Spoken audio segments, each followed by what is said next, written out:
Welcome to our ஆன்மீக களஞ்சியம் channel. இன்னைக்கு நம்ம பார்க்க போகிறது தெய்வத்தின் குரல் 7ஆம் பாகம் 15ஆம் அத்தியாயம் கண்ணடியன் கால்வாய். அதில் பெயருக்கு ஆசைப்படாதவன். அகஸ்தியர் உத்தரவுப்படியே ஸ்வர்ணத்தை கொண்டு பிரம்மச்சாரி சேர்மாதேவியில் அணை கட்டி மாடு போன மார்க்கமாய் அணையில் இருந்து கால்வாய் வெட்டி மடைகள், வடிகால்கள், ஏரிகள் எல்லாம் அங்கங்கே அமைத்து பரந்தாரியின் பெரிய மடுவில் கால்வாயை கொண்டு போய் முடித்தான். சீனியபுரத்தில் கலாசி தன் வீட்டை இடித்து கால்வாயை கட்டி கொண்டு போக அனுமதித்ததற்கு பிரதியாக அங்கே அமைத்த மடைக்கு கலாசி மடை என்றும், அந்த இடத்திலிருந்து கால்வாய்க்கே கலாசி கால்வாய் என்றும் பெயர் வைத்தான். அவளே இப்படி கேட்டுக்கொண்டாள் என்று சொல்வதும் உண்டு. எனக்கு அது அவ்வளவு சம்மதமாக படவில்லை. ஊருக்கு நன்மையாக வெட்டப்படும் ஒரு கால்வாய்க்காக நஷ்டஈடு இல்லாமல் தன் வீட்டையே கொடுத்தவளுடைய தியாக புத்திக்கு நான் சொல்கிற கதைதான் சரியாய் இருக்கிறது. அவளுடைய பெயரை இவனாகவே வைத்து அவளுக்கு என்றைக்கும் புகழ் தேடி கொடுத்தான் என்பதே அவனுடைய குணச்சிறப்புக்கும் பொருத்தமாயிருக்கிறது. அவள் பெயரை சிரஞ்சீவியாக்கியவன் கால்வாய்க்கே காரணபூதம், கருவி எல்லாமாயிருந்தவன். தன் பெயரே உலகுக்கு தெரியாமல் இருந்து அப்படியே போய்விட்டான். இன்றைக்கும் ஆயிரக்கணக்கான ஏக்கர் சாகுபடிக்கும் ஆயிரக்கணக்கான மனுஷியர்கள், மிருகங்கள் குடிக்கவும் குளிக்கவும் நீரை தந்து கொண்டு அக்கால்வாய் மாத்திரம் இருக்கிறது. பேர் தெரியாதவனுடைய ஊரை வைத்து அதை கண்ணடியன் கால்வாய் என்றே சொல்கிறார்கள். கர்நாடக குல்யா என்று சேரமாதேவி சாசனத்தில் சமஸ்கிருத பேர் கொடுத்திருக்கிறது. அந்த சாசனத்தை திருவனந்தபுரம் சமஸ்தானத்தார் நல்லபடியாக காப்பாற்றி கொடுத்திருக்கிறார்கள். ஹரஹர சங்கர, ஜெய ஜெய சங்கர. அடுத்து மிளகு பிள்ளையார். இத்தனை செய்தவனுக்கு அகம்பாவம் வந்துவிடப் போகிறதே. ஈஸ்வர கிருபை இல்லாவிட்டால் மனிதன் சாதித்த எந்த சாதிப்பும் பலன் தராது என்ற வினய பாவம் அவனுக்கு போய்விடப் போகிறதே என்று சுவாமி ஒரு சோதனை பண்ணினார். அணையும் கால்வாயும் கட்டி முடிந்ததோ இல்லையோ. அப்புறம் 2-3 வருஷம் மழையே பெய்யவில்லை. தாமிரபரணி ஆறே வற்றிவிட்ட பிறகு அணையையும் கால்வாயையும் வைத்துக்கொண்டு என்ன பண்ணுவது?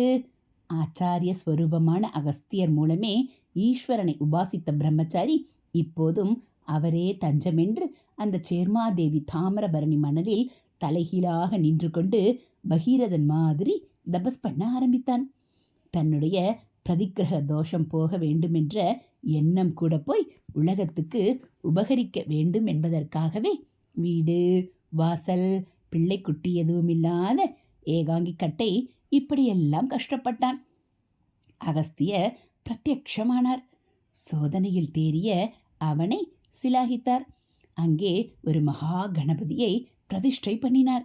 மிளகு பொடியில் ஜலம் விட்டு கெட்டியாக கலந்து இந்த கணபதியின் உடம்பு பூராவும் அப்பிவிடு. அப்புறம் இந்த ஜல கஷ்டத்தில் எப்பாடு பட்டாவது குடம் குடமாக தீர்த்தம் கொண்டு வந்து விக்கிரகத்தின் ரூபமே கண்ணுக்கு தெரியாதபடி தடதடவென்று அதற்கு அபிஷேகம் பண்ணு. மழை கொட்டி தீர்த்துவிடும். தாமிரபரணியில் பூர்ண பிரவாகம் ஏற்பட்டு அணை வாய்க்கால் எல்லாம் நிரம்பிவிடும் என்றார். அப்படியே பண்ணினான். அப்படியே மழையும் கொட்டி அன்றிலிருந்து அவனுடைய சாஸ்வத தர்மமாக கால்வாய் 5-6 நூற்றாண்டுகளாக இன்னமும் பயன் தந்து கொண்டிருக்கிறது.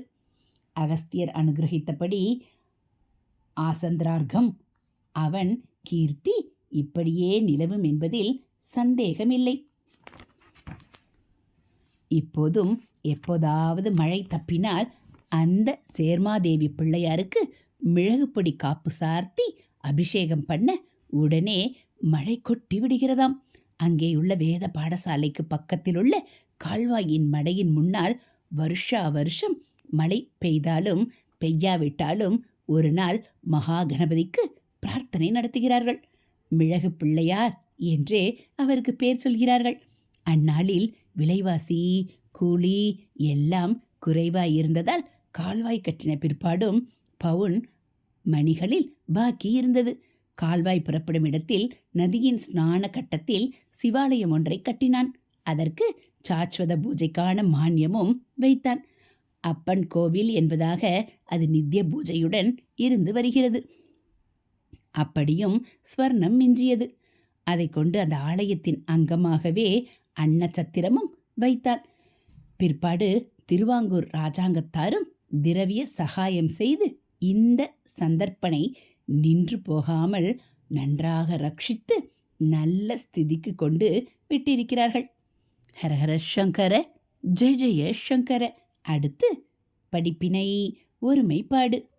வயிற்றுக்கு அன்னம், ஆத்மாவுக்கு ஆலய தரிசனம், இரண்டுக்கும் வேண்டிய தீர்த்தம். ஸ்நானமில்லாமல் ஆத்மாபிவிருத்திக்கான ஆச்சாரம் ஏது? அப்படிப்பட்ட தீர்த்தம். எல்லாம் விசேஷமாக உபகரித்த பிரம்மச்சாரியை பற்றி சொல்லிவிட்டு நம் கதையை பார்த்தால் எப்படி இருக்கிறது? எத்தனையோ 100 வருஷம் கழித்து அவன் கதையை சொல்லி சந்தோஷப்படுகிறோமே. நம்மை பற்றி 600 வருஷத்திற்கப்புறம் யாராவது நினைத்து பேசுவார்களா? ஒருவேளை இப்படி பேசினால் பேசக்கூடும்.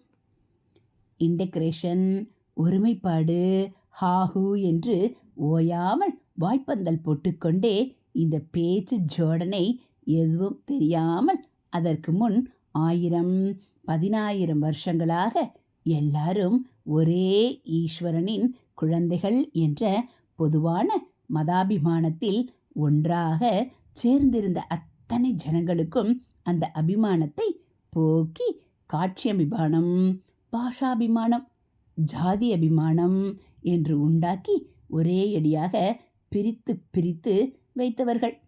சயின்ஸும் டெக்னாலஜியும் சர்வ தேசங்களையும் ஒன்றுக்கொன்று கிட்டத்தில் கொண்டு வந்து விட்டது என்று பெருமையாக சொல்லிக்கொண்டே ராஜ்யத்துக்கு ராஜ்யம், ஏன் ஜில்லாவுக்கு ஜில்லா, கிராமத்துக்கு கிராமம் கூட எல்லை சண்டை, ஜல பங்கீட்டு சண்டை என்று மண்டையை உடைத்து கொண்டவர்கள்.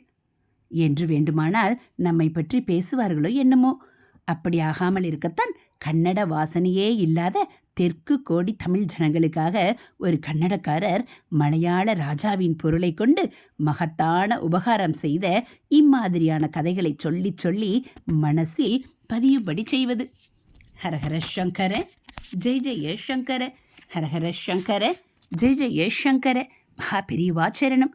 இதுபோல் தெய்வத்தின் குரல் பகுதிகளை நீங்கள் தினந்தோறும் கேட்கணும் அப்படின்னா மறக்காமல் நம்ம சேனலை சப்ஸ்கிரைப் பண்ணுங்கள். கூடவே பெல்லைக்கானை கிளிக் பண்ணி ஆள்கிற பட்டனையும் அழுத்திடுங்க. நம்ம சேனலில் வரக்கூடிய தெய்வத்தின் குரல் பகுதிகள், மகாபிரிவ மகிமை, ஆன்மீக தகவல்கள் எல்லாம் உங்களுக்கு பிடிச்சிருந்தா ஒரு லைக்கும் கமெண்ட்டும் கொடுத்து உங்களுக்கு தெரிஞ்சவங்களுக்கும் ஷேர் பண்ணுங்கள். ஹரஹர சங்கர, ஜெய ஜெய சங்கர, ஹரஹர சங்கர, ஜெய ஜெய சங்கர. மகாபிரிவாச்சரணம்.